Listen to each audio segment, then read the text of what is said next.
नमस्कार आदाब, मैं अशर यासिर। स्वागत है आप सभी का सियासत टीवी के हिंदी समाचार में। सबसे पहले देखते हैं हेडलाइंस।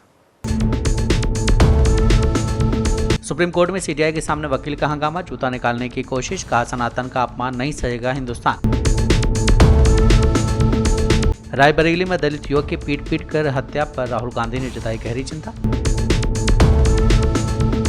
आई लव महादेव ठीक तो हमारे आई लव मोहम्मद पर क्यों बवाल, पोस्टर छीनने पर भड़के असदुद्दीन ओवैसी। केजरीवाल ने सावंत पर लगाए परिवारवाद के आरोप, कहा गोवा की राजनीति में 60 साल से 13-14 परिवारों का है कब्जा। रायबरेली दलित युवक हत्या मामले में पिता ने की बुलडोजर एक्शन की मांग, पति ने मांगी सजाए मौत। बिहार में चुनाव की तारीखों का आज हो सकता है ऐलान, चुनाव आयोग शाम 4 बजे करेगा प्रेस कॉन्फ्रेंस। राजस्थान में अस्पताल पहुंचे अशोक गहलोत, परिजन बोले सरकार की ओर से अब तक नहीं की किसी ने बात। पीओके की आग नहीं हो रही शांत, कब्जे वाले गिलगित बल्तिस्तान में 1 महीने का कर्फ्यू, पुलिस ने किया टिकटॉक बैन। अब समाचार विस्तार से। सुप्रीम कोर्ट में आज चीफ जस्टिस BR गवई के सामने एक वकील ने जमकर हंगामा किया। उसने सीजीआई के सामने जूता निकालने की भी कोशिश की। जब सुरक्षा कर्मियों ने उसे बाहर निकालने की कोशिश की तो बाहर जाते समय उसने सनातन का अपमान नहीं सहेगा हिंदुस्तान का नारा भी लगाया। ये घटना सुबह तकरीबन 11 बजे। उसके बाद चीफ जस्टिस ने कहा कि ऐसी बातों से वो प्रभावित नहीं होते हैं। घटना सामने आ रही है जिसमें कि ऐसी बात सामने आई है कि चीफ जस्टिस की कोर्ट में किसी आप ही के बार के सदस्य ने सुप्रीम कोर्ट में जो SCBI में रजिस्टर्ड वकील ने हंगामा किया है और किसी बात को लेकर उनको आपत्ति थी, हंगामा किया है और उनको पुलिस ने डिटेन किया है। आप एक पूर्व पदाधिकारी रहे हैं यहाँ पे, क्या कहना चाहेंगे? देखिए, आज की जो घटना है बहुत ही दुखद घटना है कि एक कोर्ट में वो भी लॉयर ने अगर असॉल्ट किया है, करने का प्रयास किया है, तो एक हम इसकी कड़ी निंदा करते हैं। देखिए, हमारे बार के वो मेंबर हैं जो हमने अभी इंक्वायर किया और पता चला कि वो 2011 के मेंबर हैं। बट बहुत ही दुखद घटना इसलिए हम कह सकते हैं कि जो पता चला कि लॉर्ड विष्णु के मैटर्स में उसमें जो कमेंट आया था ऑनरेबल CGI का, उसी पे ही उन्होंने ऐसा प्रयास किया है। तो ये बहुत ही दुखद घटना है, हम इसकी कड़ी निंदा करते हैं और अगर ये घटना सच है तो एक्शन होना चाहिए। कांग्रेस के पूर्व अध्यक्ष एवं वर्तमान में लोकसभा में विपक्ष के नेता राहुल गांधी ने अपने संसदीय क्षेत्र रायबरेली में दलित समुदाय के एक युवक की पीट कर हत्या किए जाने की घटना पर गहरा शोक व्यक्त किया है। उन्होंने उत्तर प्रदेश सरकार से दोषियों को कड़ी सजा देकर पीड़ित परिजनों को न्याय दिलाने की मांग की है। अब इसको लेकर कांग्रेस MP इमरान मसूद का बयान सामने आया है। नहीं, दलितों का जीना मुहाल है, मुसलमानों का जीना मुहाल है। मारेंगे, हाथ जुड़वाएंगे, माफी मंगवाते हुए पोस्ट करेंगे, सिर्फ अपमानित करने के लिए पोस्ट किया जाएगा। CGI विदेश में जाकर के कहते हैं कि बुलडोजर के ऊपर, और नेक्स्ट डे ही बुलडोजर चलता है, जबकि गवर्नमेंट ने 8 नवंबर को लास्ट ईयर सुप्रीम कोर्ट ने गाइडलाइन जारी की थी। गाइडलाइन का पालन नहीं हो रहा है, तो ये सुप्रीम कोर्ट को नहीं मान रहे, ये संविधान को नहीं मान रहे। तो इसी परिस्थिति देश के अंदर मैं समझता हूं कभी नहीं थी कि जहां कानून का राज न होकर केवल इनके बनाए हुए, इनकी विचारधारा के बनाए हुए नियमों का राज हो रहा है।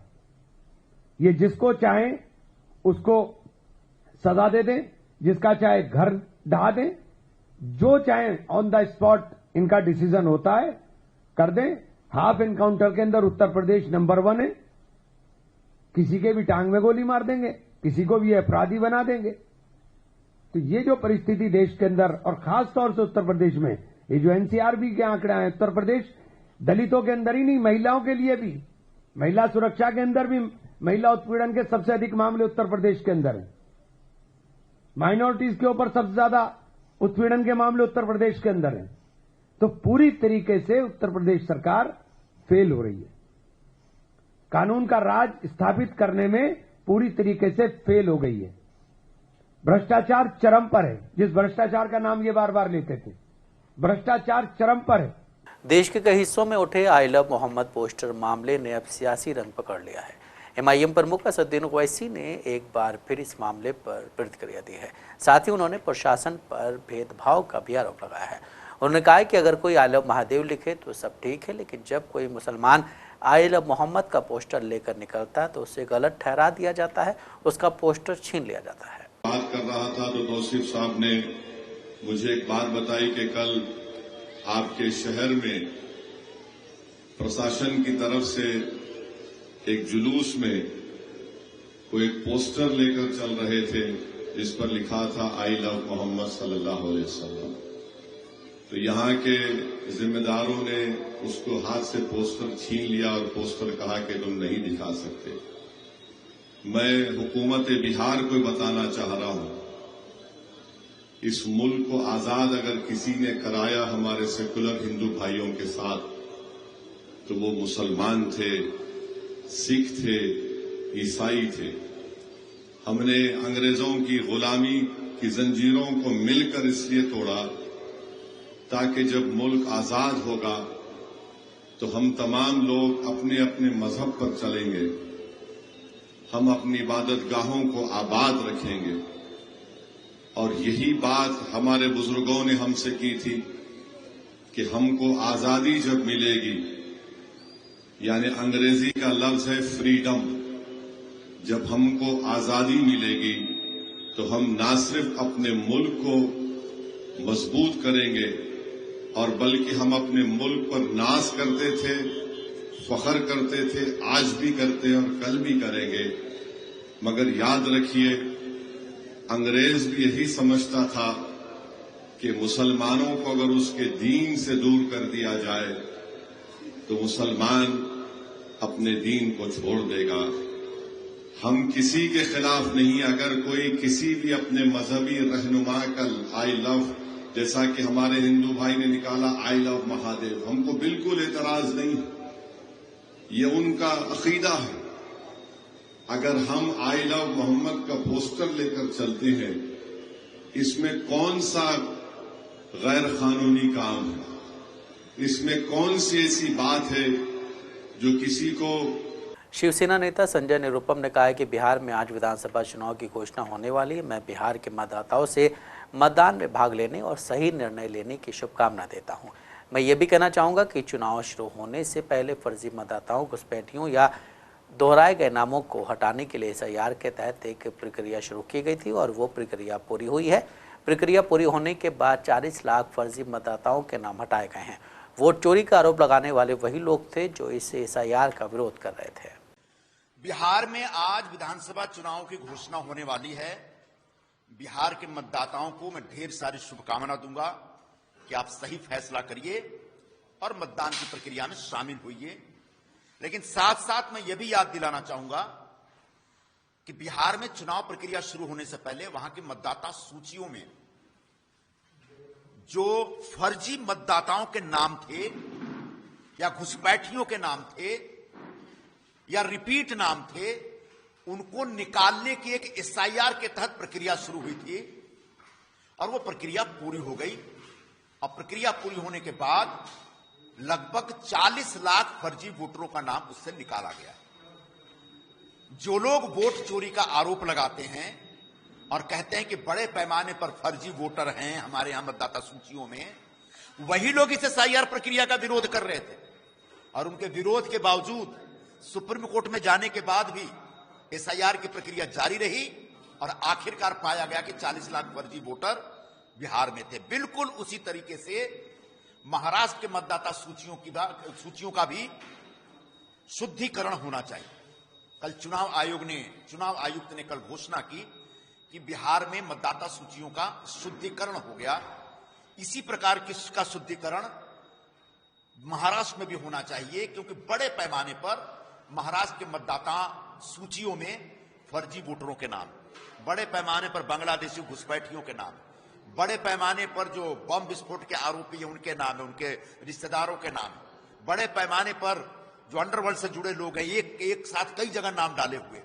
कहे जाने वाले ओडिशा के कटक में शनिवार और रविवार को हिंसा भड़क उठी। शनिवार को देर रात 1:30 बजे से 2 बजे के बीच दरगाह बाजार क्षेत्र में विसर्जन जुलूस के दौरान हिंसा हुई।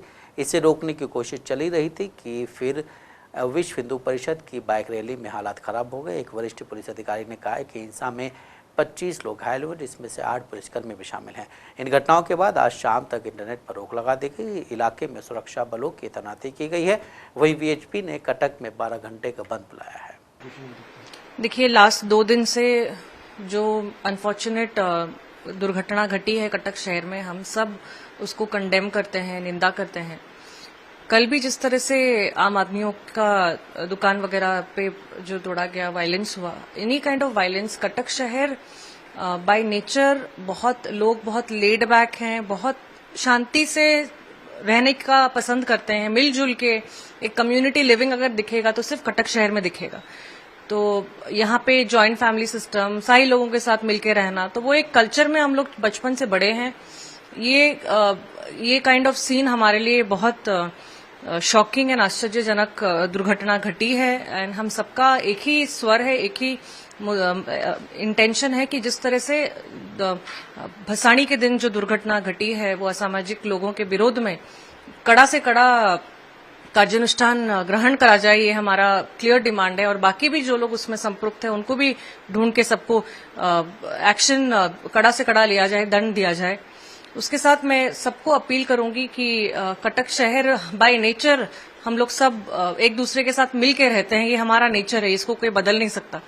बचपन से हम देखे हैं कि साही के साथ एक कम्युनिटी लिविंग में बढ़ते हैं, सारा पूजा, सारा फेस्टिवल मिलके हम लोग पालन करते हैं। चाय दुकान रहता है तो चाय दुकान में भी बैठ के लोग खट्टी करते रहते हैं, महिला भी बाहर निकलती हैं। तो ये शहर में सबसे अनुरोध करूंगी, सबको रिक्वेस्ट करूंगी, अपील करूंगी कि एक फिर से वापस से हमारा जैसे कल्चर था, हमारा जो मिलके रहने का कल्चर था, उसको हम फिर से थोड़ा परिश्रम करके, कष्ट करके हम वापस लेके आएंगे, शांत वापस लेके आएंगे। दिल्ली के पूर्व मुख्यमंत्री और आम आदमी पार्टी के संयोजक अरविंद केजरीवाल ने गोवा की राजनीति पर पारिवारिक वंशवाद का आरोप लगाया। उन्होंने कहा है कि पिछले 60 सालों से राज्य की सत्ता केवल 13-14 परिवारों के हाथों में केंद्रित रही। उन्होंने ये भी कहा है कि गोवा की सड़कों पर गड्ढे नहीं बल्कि गड्ढों में सड़कें हैं। कई स्थानीय लोग सड़क बनवाने की मांग करते हैं तो उसे धमकाया जाता है। इन गड्ढों को ठीक करने के लिए हमने बीजेपी से बुराक सिग्नेचर कैंपेन शुरू किया। हमारे कार्यकर्ताओं को भी डराया धमकाया जाए, लेकिन हमारे कार्यकर्ता डरते नहीं हैं। हम सब लोग जानते हैं कि गोवा की सड़कों का बहुत बुरा हाल है। गोवा के जब मैं लोगों से मिलता था, गोवा के लोग बताते थे कि सड़कें बहुत खराब हैं। पिछले 3 दिन से मैं आया हुआ हूँ। एक दिन मैं सांता क्रूज से मापसा गया, सड़कें इतनी खराब है कि सड़कों में गड्ढे नहीं है, गड्ढों में सड़कें हैं। एक दिन मैं सांता क्रूज से मायम गया, तो जो सड़क से जो एक्चुअल रास्ता था वहां से ले जाने के बजाय मैं घुमा के 1.5 घंटा लेके गए ताकि हम असली सड़क की हालत ना देख सकें। वापसी में जब आए तो पता चला कि सड़क कितनी खराब थी। पूरे गोवा की सड़कें बहुत खराब हैं, लेकिन अगर कोई गोवा का नागरिक, सिटीजन उसके बारे में डिमांड करता है कि हमारी सड़क बनवा दो, तो इनके लोग जाके उसको धमकाते हैं, डराते हैं, मारपीट करते हैं, उसको मारते हैं, तो लोग मांग भी नहीं कर सकते। आम आदमी पार्टी ने बीजेपी से बुराक कैंपेन शुरू किया पूरे गोवा के लोगों की तरफ से। गोवा के लोगों की डिमांड थी, गोवा के लोगों की आवाज थी, उनकी जरूरत थी, वो ठीक सड़क चाहते थे। इन गड्ढों की वजह से रोज एक्सीडेंट्स हो रहे हैं। इवन सीएम ने असेंबली में बोला है कि ढेरों एक्सीडेंट्स हो रहे हैं सड़कों के ऊपर इन गड्ढों की वजह से। और गोवा हमारे देश का गौरव है। केवल गोवा के लोग पीड़ित नहीं हैं। अगर कोई भी फॉरेन टूरिस्ट आता है तो वो दिल्ली जाता है, फिर आगरा जाता है ताजमहल देखने, और फिर गोवा आता है। कोई भी फॉरेन टूरिस्ट गोवा देखे बिना नहीं जाता। तो जब वो गोवा आता है और इतनी गंदी सड़कें देखता है तो आप सोचिए देश की क्या इज्जत रहे। उत्तर प्रदेश के रायबरेली जनपद में 2 अक्टूबर को दलित युवक हरिओम की चोरी के शक में पीट कर हत्या कर दी गई। इस मामले में मृतक हरिओम की पत्नी ने मीडिया से बात करते हुए कहा कि मेरे पति को बेरहमी से मारा गया, वो लोग उसे पकड़कर मार डाले। मैं चाहती हूं कि दोषियों को वैसी ही सजा मिले जैसे मेरे पति को दी गई। उन्होंने सरकार से भी मदद की मांग की है।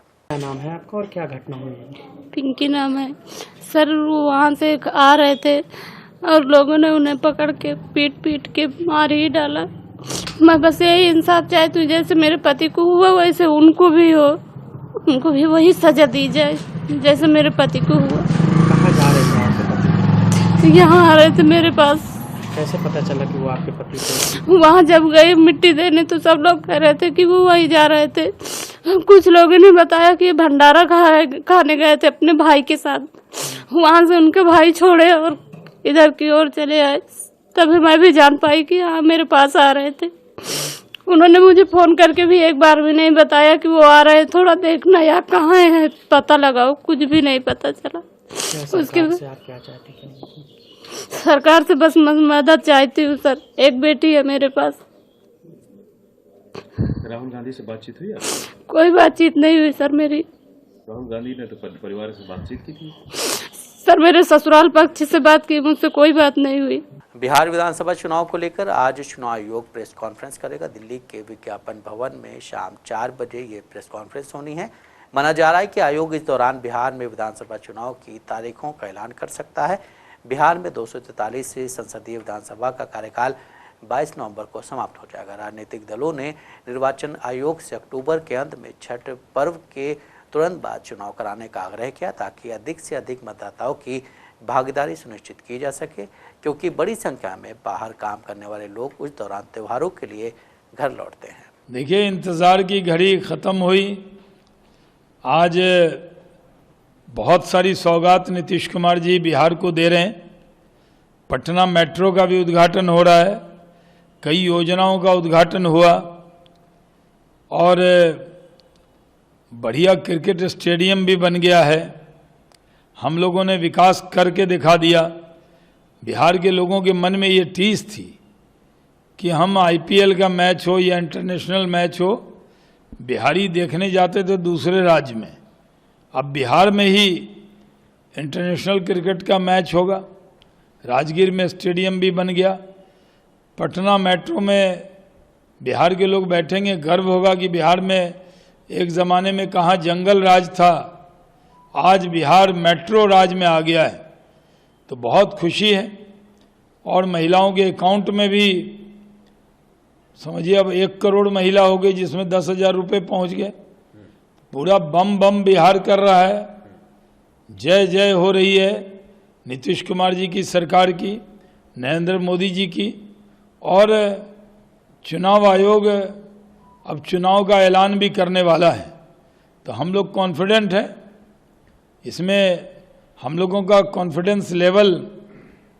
बिहार में विधानसभा चुनाव की तारीखों का ऐलान आज शाम 4 बजे हो सकता है। इससे पहले एआईएमआईएम सुप्रीमो असदुद्दीन ओवैसी किशनगंज जिले के बहादुरगंज पहुंचे, जहां उन्होंने पार्टी प्रत्याशी तौसीफ आलम के पक्ष में एक चुनावी जनसभा को संबोधित किया। अपने भाषण में ओवैसी ने आरजेडी नेता तेजस्वी यादव की तुलना बिना नाम लिए शैतान से की। साथ ही मजलिस से पार्टी छोड़ने वाले 4 विधायकों को जालिम और एहसान फरामोश करार देते हुए और जनता से उन्हें हराने की अपील भी की है। साथ ही ओवैसी ने स्थानीय विधायक अंजार नईम पर 6 करोड़ रुपए लेकर आरजेडी में शामिल होने का आरोप लगाया और कहा है कि जिसने 6 करोड़ रुपए लेकर अपना ईमान बेच दिया वो आपका भला नहीं कर सकता। उन्होंने कहा कि 6 करोड़ क्या सोच कर लिया था कि वो तुम्हारे या तुम्हारी औलाद के काम आएंगे। तुम्हें गरीबों को चिंता नहीं हुई, अल्लाह इसका फैसला करेगा। उन्होंने कहा कि धोखे का जवाब बहादुरगंज, कोचाधामन, जोकीहाट, बायसी की जनता देगी। उन्होंने कहा कि मेरे किशनगंज आने के बाद पटना में बैठा शैतान अपने लोगों को भेजेगा और कहेगा ओवैसी भड़काऊ भाषण देता है। ओवैसी यही नहीं रुके, उन्होंने आगे कहा कि हमारे 4 उन्होंने छीने थे, इंशाअल्लाह हम 24 लाएंगे। साथ ही ओवैसी ने युवाओं से अपील करते हुए कहा है कि आप नेता बनेंगे, हम किसी यादव पार्टी के नेता के सामने अपना सिर नहीं झुकाएंगे। उन्होंने कहा है कि सभी समुदाय के लोगों ने अपना नेता बना लिया है, लेकिन बिहार के 19% मुसलमानों ने अपना नेता नहीं बनाया है। साथ ही उन्होंने कहा है कि जब मजलिस कहती थी कि बिहार में 19% मुसलमानों का एक नेता होना चाहिए, तो सभी के पेट में दर्द शुरू हो जाता है। बिहार की सियासत एक बार फिर से अपने निर्णायक मोड़ पर पहुंच चुकी है। तेजस्वी यादव के आवास पर रविवार देर रात तक चली इंडिया गठबंधन की अहम बैठक ने चुनावी हलचल को और तेज कर दिया। सूत्रों के मुताबिक सीट बंटवारे को लेकर अब लगभग अंतिम सहमति बन चुकी है। उम्मीद है कि 7 अक्टूबर को गठबंधन की ओर से संयुक्त प्रेस कॉन्फ्रेंस कर सीट शेयरिंग का औपचारिक ऐलान कर दिया जाएगा। इस बैठक में तेजस्वी यादव, मंगली लाल मंडल, अब्दुल बारी सिद्दीकी, कृष्ण अलावरू, राजेश राम, मुकेश साहनी सहित इंडिया गठबंधन के लगभग सभी प्रमुख घटक दलों के नेता मौजूद रहे। बैठक देर रात तक चली, जिसमें प्रत्येक सीट पर गहन चर्चा हुई। नहीं, कांग्रेस पार्टी और महागठबंधन पूरी तैयारी के साथ खड़ी है। जब डेट का अनाउंसमेंट हो जाए, हम लोग अपना कसरत पहले से किए हुए हैं। कोई ऐसा तो है नहीं कि नई तैयारी करनी है। और प्रायः सभी महागठबंधन की पार्टियां पूरी तैयारी है। बूथ लेवल वर्कर से लेके विलेज लेवल वर्कर तक सब तैयार है चुनाव के लिए और महागठबंधन के नेतृत्व में सरकार बनाने के लिए। हम लोगों की अपेक्षा इलेक्शन कमीशन से केवल और केवल यही है कि फ्री एंड फेयर पोल हो, गरीब लोगों को वोट पड़ जाए, वंचित तबका का वोट पड़ जाए, बाकी उनसे कोई अपेक्षा नहीं। मध्य प्रदेश के अलग अलग जिलों से 14 बच्चे संदिग्ध कोल्ड ड्रिप सिरप पीने के बाद गंभीर रूप से बीमार हो गए। इन सभी बच्चों को नागपुर के विभिन्न अस्पतालों में भर्ती कराया गया, जिसमें से 6 बच्चों की हालत नाजुक बताई जा रही है और उन्हें आईसीयू में रखा गया है। अभी तक इस मामले में 14 बच्चों की मौत हो चुकी। कफ सिरप पीने से बच्चों की मौत पर विपक्ष के नेता उमंग सिंघार ने कहा है कि जब इतने सारे बच्चे मर गए तो आपने उस कंपनी पर प्रतिबंध लगा दिया। आप डॉक्टर पर केस कर रहे हैं, डॉक्टर की क्या गलती है?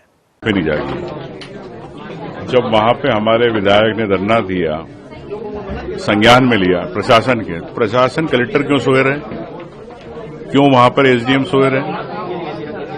क्या मुख्यमंत्री जी के पास जानकारी नहीं थी? इनके स्वास्थ्य मंत्री बोलते कि भ्रमक प्रचार किया जा रहा है कि सिरप से कोई वो नहीं हो रहा। अब जब इतने बच्चे मर गए तो उस कंपनी को आपने बैन कर दिया, लेकिन उस डॉक्टर पे आप केस दर्ज कर रहे हो, उस डॉक्टर की क्या गलती? देखिए, कंपनी बनाने वाली फार्मुलेशन वाली कंपनी, ड्रग कंट्रोलर बैठता है कि उसको दवाई को चेक करना है, सैंपल टेस्ट करना है। हजारों डॉक्टर प्रिस्क्रिप्शन लिखते हैं, लेकिन दवाई बनाता कंपनी है। दवाई की कंपनी को लेके सरकार ड्रग कंट्रोलर को बिठाती है। ड्रग कंट्रोलर पे आपने क्यों नहीं जवाबदारी तय करी? और मुख्यमंत्री जी क्या मध्य प्रदेश को जब बच्चों की मौतें हो रही है पूरे कब्रिस्तान बनाओगे, उसके बाद आप जाओगे? मैं समझता हूं कि तत्काल कार्रवाई होनी थी और मुख्यमंत्री जी को उप स्वास्थ्य मंत्री जी से तत्काल जवाब लेना चाहिए, तलब करना चाहिए। जो अपने रीवा में तो कप सिरप बंद नहीं करा पा रहे, और उस कप सिरप कंपनी को लेके कुछ दिन पहले बयान दिए थे, क्लीन चिट दे दी, कप सिरप की कंपनी को लेके क्लीन चिट दी थी। ऐसे उप मुख्यमंत्री स्वास्थ्य मंत्री रहेंगे तो क्या प्रदेश के अंदर स्वास्थ्य की वृद्धि होगी अच्छी? राजस्थान की राजधानी जयपुर के सवाई मानसिंह अस्पताल में उस वक्त अफरा तफरी मच गई जब ट्रामा सेंटर के आईसीयू वार्ड में अचानक आग लग गई। आग लगने की वजह से शॉर्ट सर्किट बताई जा रही है। इस हादसे में 8 लोगों की मौत हो गई है। पीड़ितों के परिजनों ने आरोप लगाया है कि जब अस्पताल में आग लगी उस वक्त डॉक्टर और कंपाउंडर वहां से भाग खड़े हुए। जयपुर के अस्पताल में हुए इस हादसे ने लोगों को झकझोर कर रख दिया है। इस हादसे पर पीएम मोदी और राज्य के सीएम बद्रीनाथ शर्मा ने दुख व्यक्त किया है। देखिए, पूरी रात को ही हमारे यशस्वी मुख्यमंत्री जी और हम सारे 4-5 जो यहाँ थे अवेलेबल, हम सारे यहाँ रात को आए। पूरी कारणों की जांच के लिए कमेटी बनाई है माननीय मुख्यमंत्री जी, और हम सारे इस बात की चिंता जारी कर रहे हैं। उन्हें परिजनों की चिंता है हमारे को, और हम आगे निश्चित रूप से हर संभव हमारी सरकार हर संभव सहायता करेगी। और हमारे यशस्वी मुख्यमंत्री जी इस बात को लेकर चिंतित है और उनको किस तरह हम परिजनों को राहत दे सके, हर संभव हम उनको राहत देने का भी काम भी करेंगे। कांग्रेस इस मामले में राजनीति कर रही है, किस तरह देखते हैं आप इसको? देखिए, कांग्रेस संवेदनहीन हो चुकी है। चूंकि ये मामला संवेदनशील था, प्रदेश के मुख्यमंत्री जी और डिप्टी सीएम साहब, हम सब लोग घटना की जानकारी के तुरंत बाद हम यहाँ ट्रॉमा में आ गए थे। माननीय मुख्यमंत्री जी ने, डिप्टी सीएम साहब ने, हमने सारे हालात का जायजा भी लिया। परिजनों से भी हमारी बात हुई है, चूंकि यह मामला संवेदनशील है।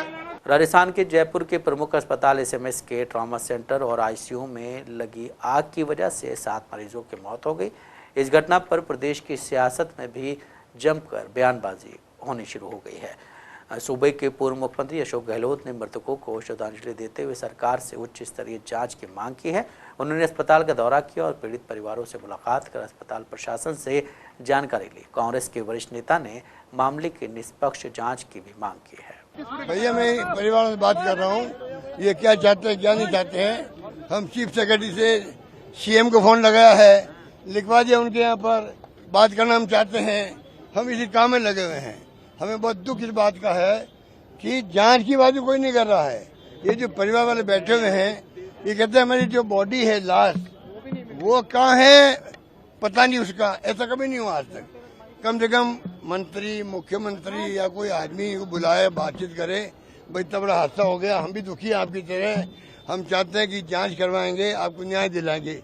ये 4 शब्द कहने वाला कोई हो नहीं हो, वो भी नहीं यहाँ पर। इससे दुखद बात क्या हो सकती है? इसलिए मैंने कहा न्याय जांच क्यों हो रही है यहाँ पे, जुडिशियल इंक्वायरी होगी, मालूम पड़ेगा कि जिस स्तर पर लापरवाही हो रही है। वो तो कोई देखे, झालावाड़ में स्कूल में बच्चे मर गए, कहते पहले उन्होंने बांध के 1 महीना पहले कि भाई छत गिर सकती है, परवाह नहीं करी गई। तो ऐसे ही मामले में एक अलग तरह से जांच होनी चाहिए। इतनी बड़ी घटना यहाँ पे हो गई है, बैठे यहाँ पर परिजन रो रहे हैं, बेचारे रो रहे हैं। अलग अलग घटनाएं किससे बता रहे हैं, किसी की माँ चली गई है, वो आदमी बोलने की स्थिति में नहीं रहा है, किसी 24 उम्र का भाई चला गया, वो क्या मेरी माँ को मालूम नहीं, घर वालों को चला गया वो। अब मैं क्या मुंह लेके जाऊंगा अपने घर पे कि मैं मेरी भाई की लाश लेके आया हूँ। ये स्थितियाँ बनी हुई है, इसको हम संभाल रहे हैं। ये क्या सकते हैं, परिजनों को धमका भी रहे हैं, परिजनों को धमका रहे हैं। हाँ, परिजनों को धमका रहे हैं। उनके घर जाके पुलिस वाले उनको धरना हटवाओ वहाँ पे। ये तरीका गलत है। देखो, इनसे बात ढंग से करनी चाहिए। अभी मुआवजे की बात छोड़ो, पहले इनको न्याय तो मिले, ये तो बाद में बातें करते जाएंगे हम लोग। पाकिस्तान के कब्जे वाले कश्मीर यानी पीओके में लोगों का विरोध प्रदर्शन शांत होने का नाम नहीं ले रहा है। एक न्यूज़ के मुताबिक पीओके के हिस्से और पाकिस्तान के कब्जे वाले गिलगित बल्तिस्तान में 1 महीने के लिए धारा 144 लागू कर दी गई है, यानी यहाँ कर्फ्यू लग गया है। एक रिपोर्ट के मुताबिक गिलगित बल्तिस्तान के डिप्टी कमिश्नर ने 5 अक्टूबर को क्षेत्र में धारा 144 लागू करने की अधिसूचना जारी की, जिसके बाद सार्वजनिक बैठकों और रैलियों पर प्रतिबंध लगा दिया गया है। इसके अलावा पीओजीबी में तैनात पुलिसकर्मियों के टिकटॉक चलाने पर भी बैन लगाया गया है। कर्फ्यू के दौरान हथियारों के प्रदर्शन, हवाई फायरिंग और बाइक के पीछे की सीट पर सवारी करने पर भी प्रतिबंध लगा दिया गया। हालांकि महिलाओं, बच्चों और बुजुर्गों को पिछली सीट की सवारी पर लगे बैन में छूट दी गई है। एक न्यूज के मुताबिक रविवार को दिन में पाकिस्तान के कब्जे वाले गिलगित बल्तिस्तान क्षेत्र में गोलीबारी की 2 घटनाएं हुई हैं, जिनमें चीफ ऑफ कोर्ट के जज मलिक इनायत रहमान की कार पर गोलीबारी भी शामिल हुई। रिपोर्ट के मुताबिक रिवर रोड पर अज्ञात बंदूकधारियों के हमले में जज इनायत और उनके ड्राइवर बाल बाल बचे। उनकी कार पर कई गोलियां लगी, जिससे कार आंशिक रूप से क्षतिग्रस्त हो गई। एक अन्य घटना में एक अन्य गाड़ी पर गोलीबारी की गई, जिसमें एक धार्मिक समूह के नेता काजी निसार सहित 4 लोग घायल हो गए। पाकिस्तान के कब्जे वाले गिलगित बल्तिस्तान के राज्यपाल और मुख्यमंत्री ने गोलीबारी की घटनाओं की निंदा की है। राज्यपाल ने कहा है कि अपराधियों को जल्द ही गिरफ्तार किया जाएगा। हिंदी समाचार यहीं समाप्त होता है। मुझे दें इजाजत। बाकी खबरों के लिए आप बने रहें सियासत टीवी के साथ।